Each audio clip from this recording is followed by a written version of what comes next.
O sono, eu já falei. O sonho e a projeção consciente, repetindo também o que ele falou,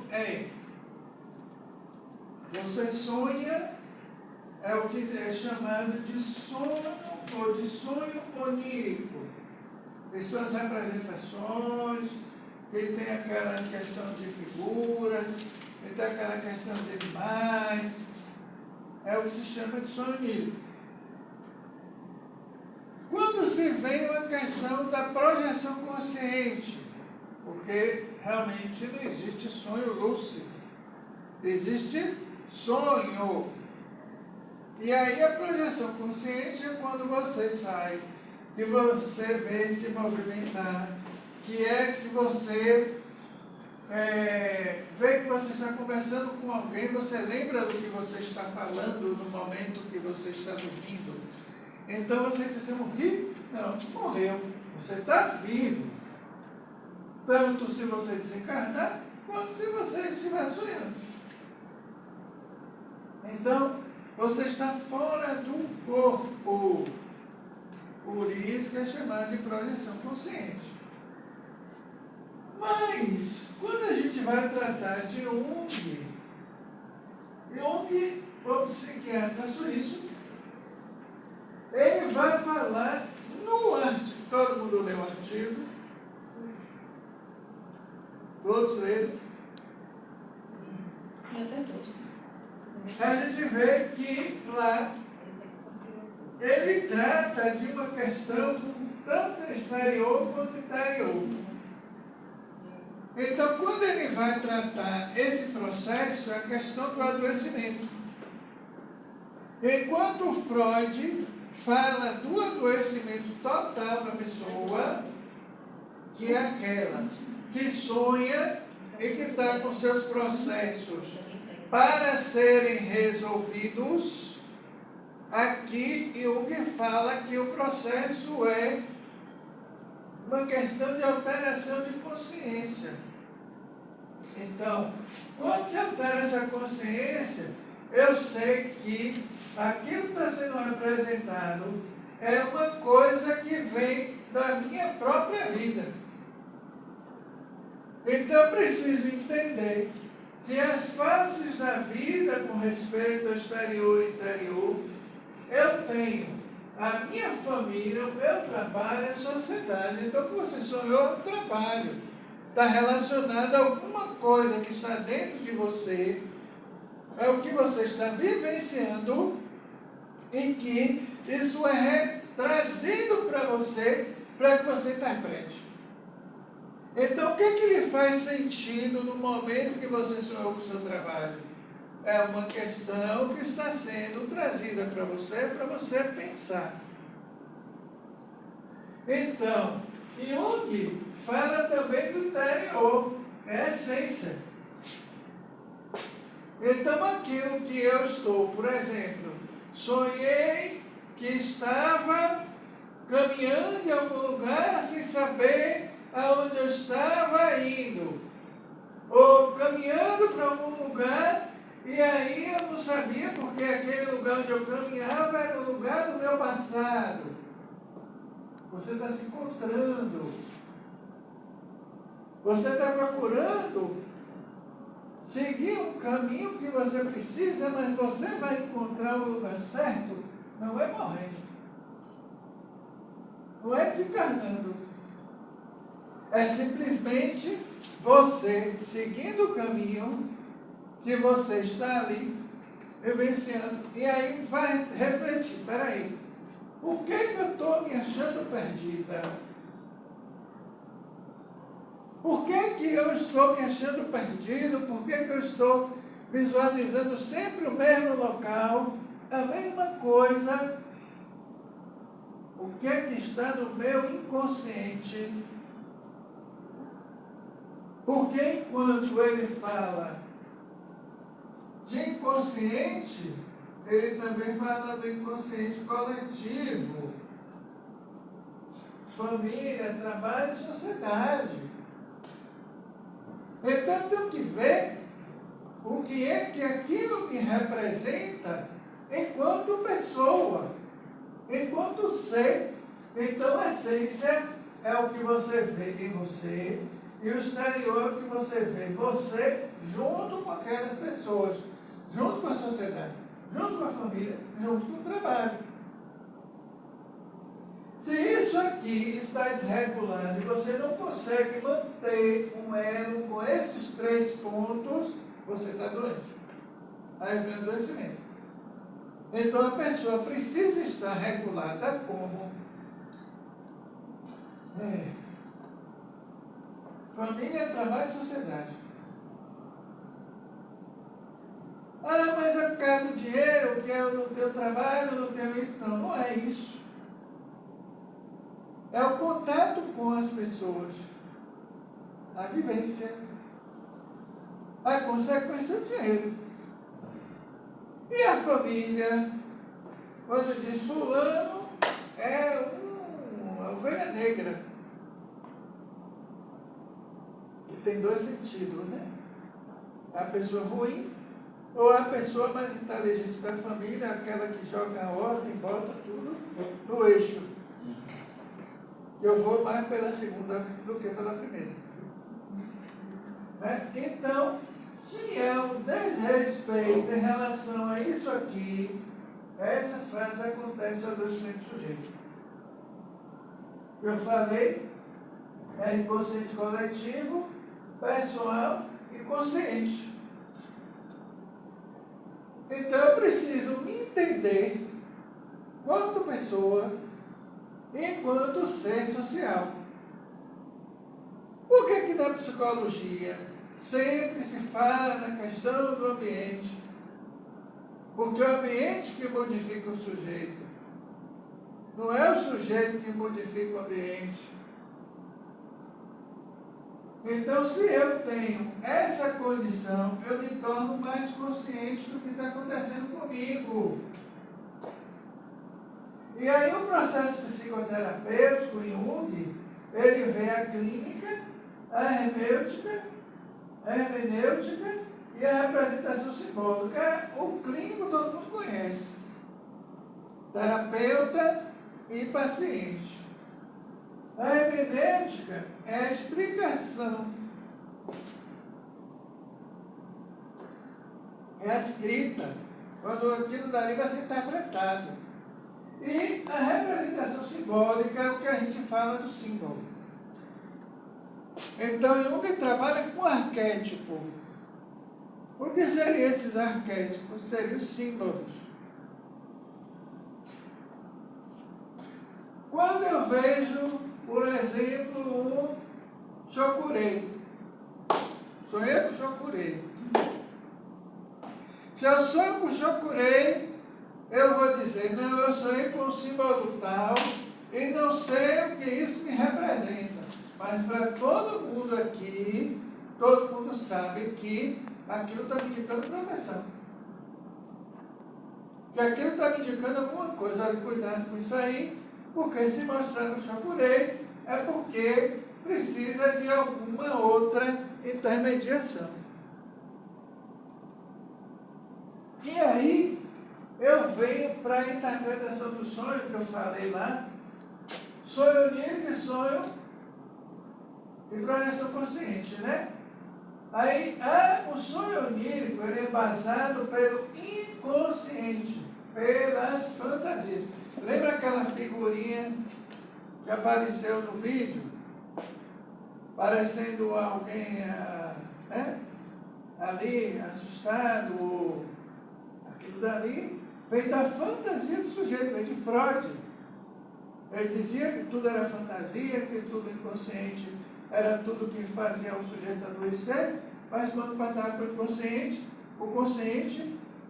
aquilo dali é como se fosse um retraimento. Então, se eu venho com a caracterização de que é um complexo, eu venho determinar que esses sonhos são relacionados a um simbólico. Então, o símbolo, o sonho, uma figura qualquer. E aí eu pergunto, o que é símbolo? É é uma representação. Por exemplo, a bandeira nacional representa o país. O é cortado. Não. O proibido estacionar. Não estacione. É um símbolo. Porque tem o significante e tem o significado. Mas nesse significante, nesse significado, o significado é o que vai impetrar maior interpretação. Então, se eu tenho uma caracterização de sonho onírico pelos complexos, e complexo é tudo aquilo que está no consciente, isso daí é uma doença. E aí, eu tenho a interpretação dos sonhos de uma forma como o artigo determina lá, e a gente vem com uma narrativa, que é uma narração.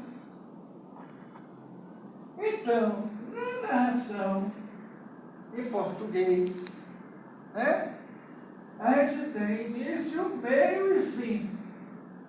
Não é isso? Aí ele vem lá e diz que a apresentação, enredo, clímax e desfecho. É uma novela. Vamos dizer assim. Se eu tenho aqui, descrevendo essas partes, ou apresentando essas partes, eu sei que na minha apresentação, já que é sonho, seria o quê? A primeira coisa que eu observo no sonho, ela vai observar o ambiente. Eu observo o ambiente, aquilo ali vai me mostrar as pessoas. Aí quando vai gerar uma situação de conversa entre as pessoas, essa conversa eu vou percebendo o que é que vai acontecendo no transcorrer daquele momento. Quando eu chego no clímax, eu vou. Fechou. Voltei. É muito rápido. Mas tem tudo isso. Às vezes você está ali no sonho e você está conversando com as pessoas. Você lembra o que é que você disse, você lembra o que é que está acontecendo. E não é sonho, é projeção. Né? O que é que vai acontecendo. Mas o sonho em si, mudando de concepção, a gente vê que no Espiritismo tem o processo da mediunidade. Então você vê o quê? Que vai transpassando aquilo que vai acontecer com fulano de tal. Aí você diz, peraí, eu já sonhei com isso, ó. Isso já veio assim, ó. Então o que vai acontecer? 3 dias depois ali acontece. Ou no máximo um 4º dia. Mas quando tem o processo mediúnico, que temos os benfeitores espirituais, aquilo dali acontece verdadeiramente. Então, a narrativa é mais clara. Você vê com mais clareza o que está acontecendo ali. E aí, no texto diz o seguinte: para a psicologia analítica tem sua necessidade de se sonhar, porque é uma questão que é orgânica.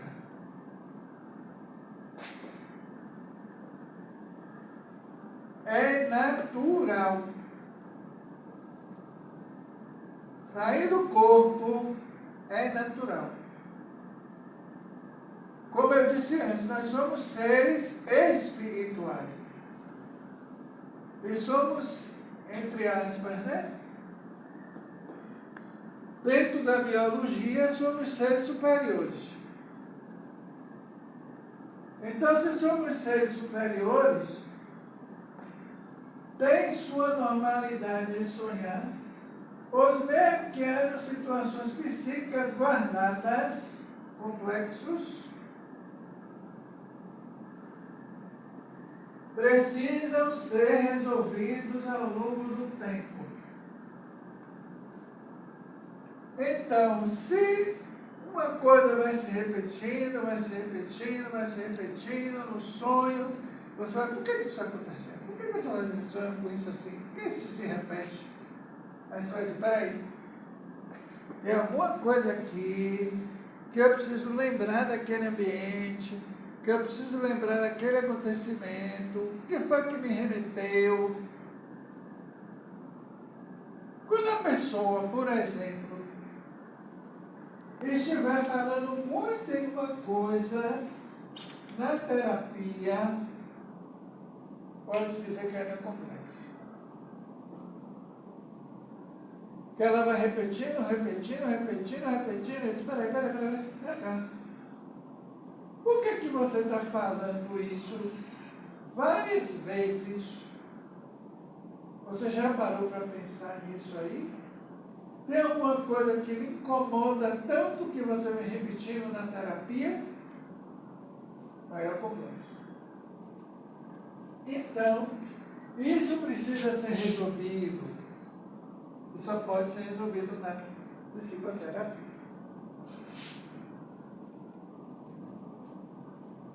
Aí lá fala também o seguinte: pelos sonhos pode-se entrar em contato com aspectos e acontecimentos não aprendidos na vida desperta. Assim, o sonho funciona como regulador de equilíbrio psíquico.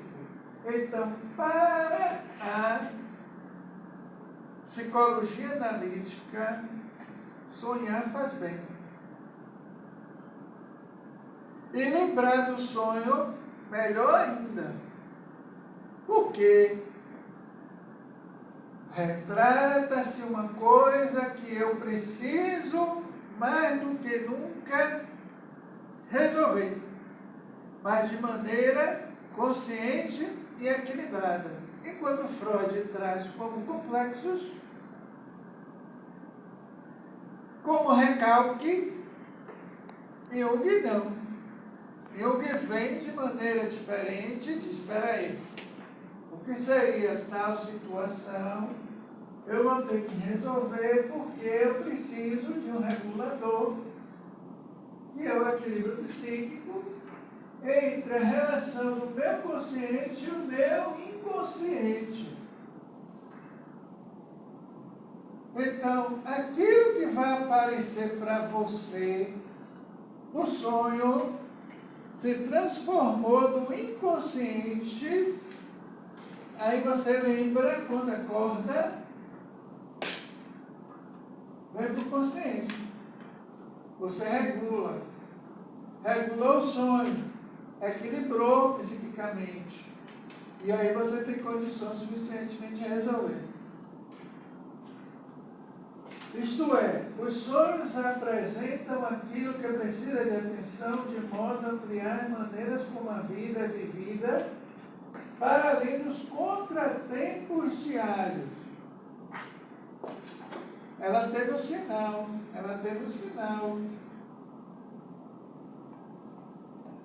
Se as duas tiveram um sinal, ou algo que está representando, dependendo dos sonhos que está tendo, é um sinal para quê? Vai dizer que é sintoma também? Não.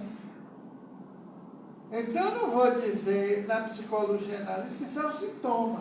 Eu vou dizer que é somente um sinal. É uma representação que vai fazer com que eu acorde de determinada situação. Então, quem fala isso é Stafford. Tem a perguntinha também ali, né? Se vocês leram direitinho o exercício que eu passei. Conforme esse autor nos sonhos pode ser encontrado um novo ponto de apoio para enfrentar os conflitos da vida. Então, se alguma coisa representa a vida no sonho, isso é forma de reequilíbrio e não desequilíbrio. Daí, o é visto para diminuir os processos do mecanismo de defesa. O que é um mecanismo de defesa? Sabem me dizer? Já ouviram falar sobre isso? Quando a gente vem para estudo de psicologia do desenvolvimento, estudo de Freud, que a gente fala em projeção. É um exemplo de mecanismo de defesa. Quando a gente projeta algo em alguém, aconteceu tal situação, quem fez isso foi fulano. Fulano não fez nada disso. Está na sua imaginação. Isso é projeção. Então, quando eu venho para a psicologia analítica, eu não vejo que seria um sintoma de doença. Eu vejo que é uma representação e que eu preciso observar com uma diminuição do ego. Eu não posso querer controlar tudo. Se eu quero controlar tudo, eu termino adoecendo. E por que eu termino adoecendo? Porque eu não sou o suprassumo de tudo para resolver as coisas sozinho. Eu tenho que ver que existe um conglomerado de coisas aí no meio do caminho, que seria, eu falei no início, família, trabalho e sociedade, que me colabora para que eu possa viver a minha vida social. Então, se eu tenho isso aqui como uma questão da diminuição do meu ego, porque se eu for, segundo Freud, o superego ele faz o quê? Ele ordena. Ele comanda. É o que a sociedade faz de forma coercitiva. Eu não tenho isso aqui, eu tenho a diminuição do meu poder de me colocar em relação ao social. Não é me anular também. Porque se eu me anulo, como é que fica? Então, isso aqui, que é o ego, serve para dizer, eu sou professor, eu trabalho na Escola Baiana de Medicina. É uma posição social. É isso? Pronto. Mas eu saindo daqui, eu sou qualquer um. Então eu me coloco lá fora. Um ser humano como outro qualquer. Essa questão de que, se eu preciso me defender, eu diminuo meu ego e venho observando o que eu falei antes lá. O ânimos, a ânimo. O ânimos é quando o homem tem uma posição de visualização mais amena, porque o ânimos é para o homem e ânimos para a mulher. É uma questão mais amena de observar as situações da vida sem a masculinidade, ou seja, é a parte feminina do masculino, é ânimos. E ânima é a parte masculina do feminino, da mulher, que é o comportamento como uma pessoa se predispõe. Aí a gente vem para luz e sombra. O que seria a luz e o que seria a sombra? Depois de tudo que eu esclareci aí. A luz é aquilo que está no seu consciente. A sombra é o que está no seu inconsciente. Tudo aquilo que está escondido em você é o que se traz como sombra. E aquilo que está desperto é o que eu digo que é luz. Então, para Jung, é isso aí. Então, se eu tenho o meu ego e eu desfiz do meu ego, eu vou ter uma relação com o meu self, comigo mesmo. Por quê? Porque quando eu tenho uma relação comigo mesmo, eu tenho uma relação de individualidade. E é isso que esse estudo do sonho traz, mostrando que nós somos uma individualidade, temos os nossos processos que precisam ser resolvidos, mas que não são resolvidos no momento de situações doentias, mesmo que a gente fale de complexo e mesmo que a gente fale de rejeição. Tanto é que Jung era psiquiatra e ele compreende a espiritualidade de uma maneira fantástica.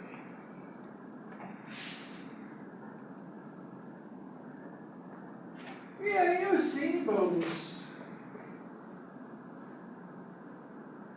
Todos esses analistas junguianos trazem a composição como enfatizar os sonhos para obter a compreensão dos símbolos unidos à história individual do cliente. Foi o que eu falei desde o início.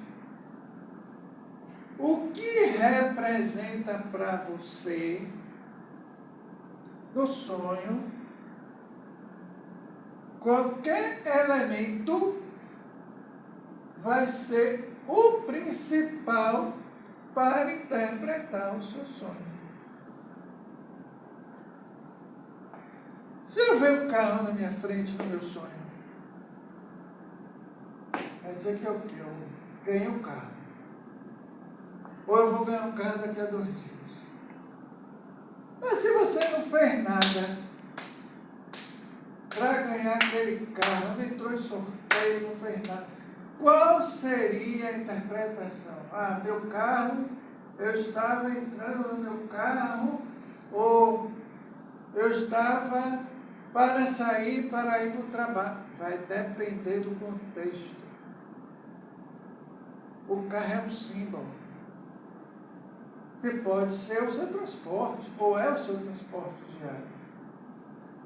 Então, quando a gente estudou lá a narrativa, no contexto todo, eu volto e dizendo que a direção do tratamento deve derivar principalmente dos sonhos e da relação terapêutica entre analisando e terapeuta. Você vai abordar o máximo de elementos que possam descrever esse sonho, e o terapeuta, que é um especialista talvez em sonho, ou psicólogo que estuda, né, sobre o sonho, porque todo psicólogo precisa estudar sobre isso, vai trazer clarezas para que aquilo ali possa ser interpretado da melhor forma possível. Então, vem cá. Quer dizer que eu aqui determino o sonho que eu tenho? Eu não vou no Google pesquisar porque eu sonhei com determinado fato. Se na realidade eu me projetei com algumas coisas acontecendo e houve conversa naquela projeção. Por que eu conversei com alguém à noite e a pessoa me dizia, eu vim para vencer também? Aí eu digo, eu sou vencedor. Porque ele disse também. Então, se eu estou vencendo, com quem eu estava conversando, ele também estava vencendo a vida dele. Aí, como é que eu interpreto esse sonho? Eu estava numa conversa com outras pessoas e essas pessoas me dizendo que eram vencedores. Não sei se era aluno, não sei se era alguém desconhecido, não me lembro direito quem era, só me lembro disso. E a pessoa me dizia assim, isso aí eu voltei, isso é mesmo. Será? Eu disse, eu vou deixar para lá e vou voltar a dormir. Porque pelo menos por enquanto não está me dizendo nada. Então, quando vocês forem interpretar o sonho, vocês vão pegar aquilo que está sendo mais esclarecido, mais claro naquele sonho, e vão interpretar aquela figura, que é aquele símbolo. Se for uma narrativa, vocês vão analisar a narrativa a partir do que vocês estão passando. E aí, você tem clareza do que pode acontecer. O que vocês podem resolver. Entendeu? Tranquilo?